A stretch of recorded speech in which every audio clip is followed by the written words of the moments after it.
പിന്നെ വിശ്വനാഥക്കുട്ടി എന്ന് പറഞ്ഞു കഴിഞ്ഞാൽ ചെറുപ്പാനക്കുട്ടിയാണ്. അന്ന് നമ്മൾ ഈ 2-3 ആന, ഈ മോഹൻദാസ് ആന, കുമാറാന, ശ്രീകണ്ഠാന, ഈ ശ്രീകണ്ഠാനയെ കൊണ്ട് ഈ 3 ആന പോകുമ്പോഴും ഈ വിറ്റൽ രണ്ട് കുട്ടിയാനളാ. ഏത് വിശ്വനാഥനെയും അയ്യപ്പനാനക്കുട്ടി, ഏത് അടിയാറ്റാനക്കുട്ടി, സുന്ദരമേനോൻ മേടിച്ചാനക്കുട്ടി.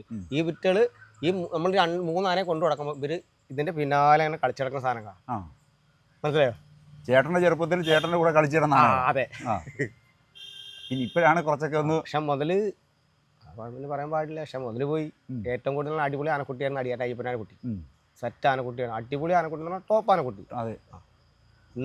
ഇന്ന് തൃശ്ശൂർ ജില്ലയിൽ ആ ആനക്കുട്ടി ഉണ്ടെങ്കിൽ ഇന്ന് വേറെ നോക്കണ്ട അങ്ങനത്തെ ആനക്കുട്ടിയാണ്.